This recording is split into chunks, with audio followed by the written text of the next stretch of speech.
علم ایسی عظیم چیز ہے کہ اللہ تعالیٰ نے جب علماء کا ذکر کیا قرآن میں تو ان کے سامنے 5 صفتیں رکھی. وہ آیت ہے قرآن کی من هو قانت آناء الليل ساجدا وقائما يحذر الآخرة ويرجو رحمة ربه قل هل يستوي الذين يعلمون والذين لا يعلمون انما يتذكر اولو الالباب. اگر جہاں کہیں بھی یہ 5 صفتیں ہوں گی وہاں پر علم ہوگا. سب سے پہلے قنوت، رجوع کرنے والے ہوں. کب؟ رات کی تاریکیوں میں، رات کی تاریکیوں میں، عبادتوں میں. اور ان کا رجوع کرنا کیسا ہوگا؟ سجدے میں، قیام میں، رکوع میں. اور آخرت کے عذاب سے ڈرتے ہیں اور جنت کے ثواب کا انتظار کرتے ہیں. یہ لوگ علماء ہیں، یہ صاحبان علم ہیں. آئیے علم کو جب ہم غور کرتے ہیں، یہی وہ علم ہے جس کی وجہ سے آدم مسجود ملائکہ ہوا. اسی علم کے سبب سے آدم مسجود ملائکہ بنے. تو علم کی شان کیا ہے؟ جیسا کہ حدیثوں میں وارد ہے، اما العلم فیتشعب منه الغنى وان كان فقيرا والجود وان كان بخيلا والسلامة وان كان سقيما والمهابة وان كان هينا والرفعة وإن كان وضيعا والشرف وإن كان رذلا والحكمة والقوة فهذا ما أصاب العاقل بعلمه فطوبى لمن عقل وعلم. أما العلم، علم ایسی چیز ہے، أما العلم يتشعب منه الغنى. علم فقیر کو مالدار بناتا ہے، علم جاہل کو عالم بناتا ہے، علم پست کو بلند کرتا ہے، علم نیچے کو اونچا بناتا ہے. علم سے حکمت حاصل ہوتی ہے، علم سے اللہ کی معرفت حاصل ہوتی ہے، علم سے نبی کی نبوت کا علم ہوتا ہے اور عقائد امامیہ کو سمجھا جاتا ہے. علم سے ہم قیامت پر ایمان لائیں گے. یہ وہ قیامت ہے جس کے بہت سے نام قرآن میں ذکر ہوئے.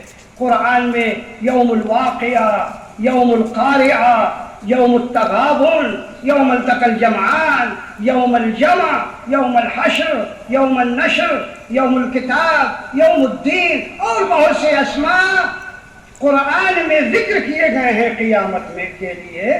تو ہمیں جب قیامت کا یقین ہوگا تو ہم ان جیسے اعمال کو بجا لائیں گے کہ ایک دن ہم کو قبر سے اٹھنا ہے، مرنا ہے، سب حشر و نشر میں آئیں گے، وہاں پہ حساب و کتاب ہوگا. جیسا کہ امیر المومنین علیہ السلام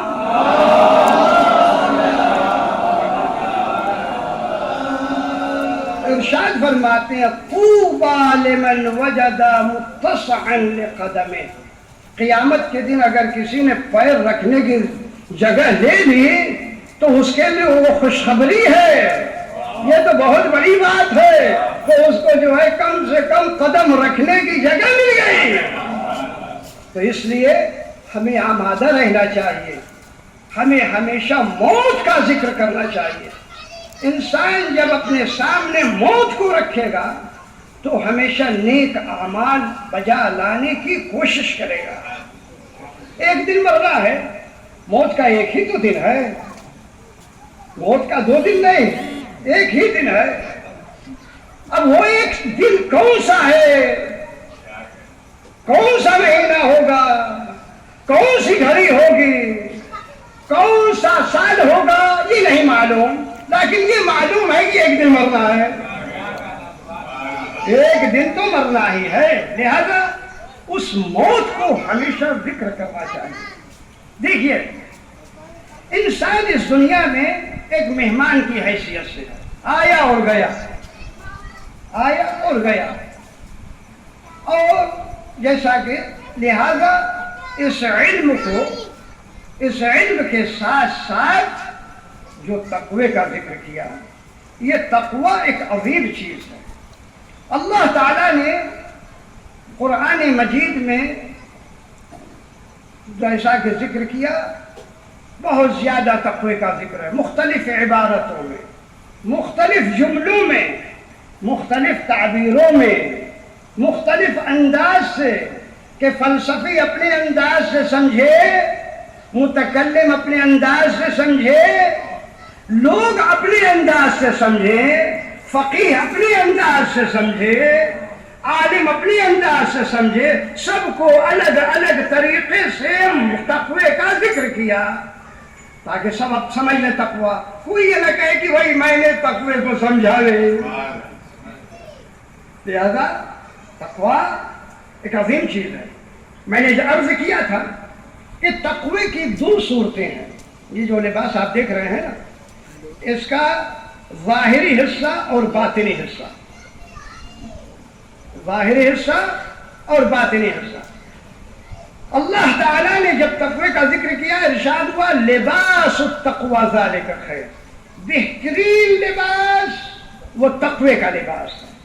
کیوں لباس سے تشبیہ دی گئی؟ یہ استعارہ کیوں ہے؟ یہ کنایہ کیوں ہے؟ اس مجاز کو کیوں استعمال کیا گیا؟ اس لیے کہ تقوی میں لباس میں دو صورتیں ہیں، ایک ظاہر اور ایک باطن۔ ظاہر کا کام یہ ہے کہ آپ کے ظاہری اعمال کو بیان کرتا ہے، نماز پڑھ لیا، روزہ رکھا، حج کیا اور یہ نیک اعمال۔ باطنی یہ کہتا ہے کہ دیکھو اپنے دل کو صاف رکھنا، حسد کیے حسد سے صاف رکھنا، غیبت نہ کرنا، حسد نہ کرنا، کسی کو تہمت نہ لگانا، نفاق اختیار نہ کرنا۔ اس وقت جب یہ دونوں وجہوں کو لے لو گے، اس وقت تم متقی بنو گے۔ جب متقی بنو گے تو امیر المومنین آپ کے امام ہوں گے، اس لیے کہ وہ متقیوں کے امام ہے۔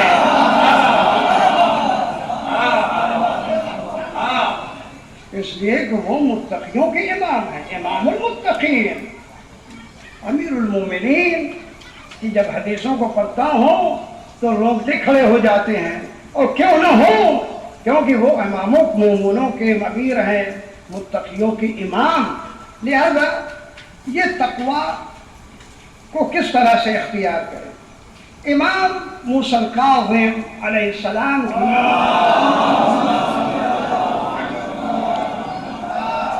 ان کا ایک دوست ہے، ساتھی ہے، تلمیذ ہے، شاگرد ہے، عبارات ہے، جو عبارت آپ کو سمجھ میں آئے لے لیجیے گا۔ ساتھی سمجھیے، دوست سمجھیے، شاگرد سمجھیے۔ اس کو خطاب کرتے ہوئے فرماتے ہیں، یا ہشام تواضع للحق تکن عاقل الناس فإن الدنيا بحر عميق قد غرق فيه عالم كثير فلتكن سفينتك فيها تقوى الله حشو الإيمان وشراؤها التوكل وقيمها العقل ودليلها العلم وسكانها الصبر۔ اے ہشام، ہمیشہ حق کے لیے جھکنا، باطل کے لیے نہ جھکنا۔ تواضع للحق، تو تم سب سے زیادہ صاحب عقل ہوگے۔ حق کے لیے جھکو اگرچہ تم کو شہید کر دیا جائے۔ تواضع للحق تکن عاقل فإن الدنيا بحر عميق، یہ دنیا ایک گہرا سمندر ہے کہ لوگ آئے اسی سمندر میں ڈوب گئے۔ یہ کسی کو معلوم ہے کہ دنیا کی کتنی عمر ہے؟ کسی کو معلوم ہے دنیا کتنی عمر ہے؟ نہیں معلوم۔ وہ اس کو ہی کہتا ہے کہ ملین بلیون، معلوم نہیں کہ کتنی عمر ہے، آئے اور چلے گئے۔ یہ جو مٹی جس پر چل رہے ہیں یہ تو کسی کی ہڈیاں ہوں گی. جس طرح وہ چلے گئے ہم بھی جانے والے ہیں. دنیا ایک گہرا سمندر ہے. قد غرق فی عالم کثیر. لوگ آئے ڈوبتے چلے گئے. اب یہ گہرا سمندر ہے تو ہمیں اپنے نجات کے لیے کسی کشتی کی تلاش ہے. بھائی گہرا سمندر ہوگا تو اس کے لیے ہمیں ایک کشتی کی ضرورت ہے. اس کشتی کا نام تقویٰ ہے. اب یہ کشتی جب چلتی ہے تو آپ نے کشتی نجات کو حاصل کیا تو یہ کشتی اس بحر متلاطم میں کیسے چلے گی؟ اس گہرے سمندر میں کیسے چلے گی؟ تو اس کے لیے توکل ہونا چاہیے، اللہ پر بھروسہ ہونا چاہیے، اپنے امور کو اللہ کے سپرد کر دینا چاہیے اور ہمیشہ اپنے عقلوں میں، فکروں میں، روحوں میں اللہ کی رضامندی حاصل کرنے کی کوشش کرنا چاہیے. یہ ہے وقیمها العقل. اس کشتی نجات کو کون چلائے گا؟ عقل چلائے گی. اب یہ عقل کہاں سے لیں گے؟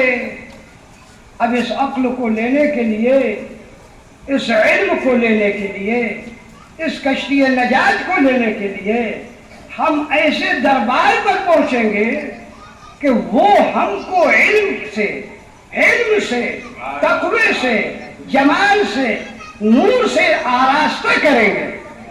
وہ ہے محمد وآل محمد کا دربار.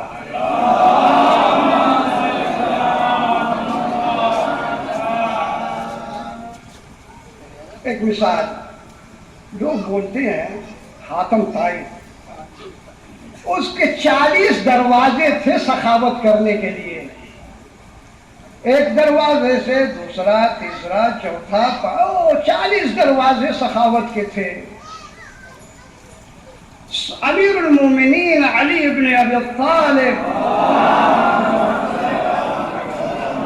علیہ السلام سے پوچھا گیا کہ یا امیر المومنین، آپ تو بس ایک دروازے سے دیتے ہیں، حاتم 40 دروازوں سے سخاوت کرتا تھا.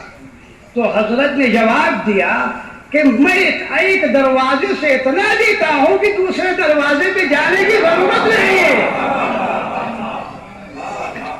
تو اس بارے میں اس کا معنی ہوا کہ حاتم بخیل تھا. حاتم بخیل تھا، اتنا دیا کہ دوسرے دروازے پہ، تیسرے پہ، لیکن امیر المومنین ایک دروازے سے اتنا دیتے تھے کہ وہ مالدار ہو کر جاتا تھا. تو یہاں سے علم لیں، وہ باب مدینۃ العلم، یہاں سے علم حاصل کرنا چاہیے. یہاں پہ تقویٰ ہے، وہ امام المتقین ہے، یہاں سے ہم کو تقویٰ حاصل کرنا چاہیے. اور دیکھیے تقوی کی وہاں پر بحثیں ہیں. پہلی بحث جو تقوی میں آتی ہے وہ اللہ کی معرفت کی، جیسا کہ میں نے ذکر کیا. جب فروع دین میں آئیے تو سب سے پہلے وہ نماز، سب سے پہلے نماز. اب تو جملے میں نماز کے سلسلے میں، نماز کیا ہے، کیوں ہے؟ نماز وہ اللہ کی ایک عظیم عبادت ہے. کوئی ایسی عبادت نہیں جس کو معراج کا لقب ملا. نماز ایک ایسی عبادت ہے کہ جسے معراج کا لقب ملا. کہا الصلاۃ معراج المومن، نماز مومن کی معراج ہے. نماز اگر قبول ہوئی تو سارے اعمال قبول ہو جائیں گے. ایک شخص امام جعفر صادق علیہ السلام کی حاضر ہوا. ایک شخص امام جعفر صادق علیہ السلام کی خدمت میں حاضر ہوا. کہا کہ یا اے فرزند رسول، میں نماز پڑھتا ہوں لیکن میں جاننا چاہتا ہوں کہ میری نماز قبول ہوگی یا نہیں. حضرت نے نہ یہ کہا کہ تمہاری نماز قبول ہو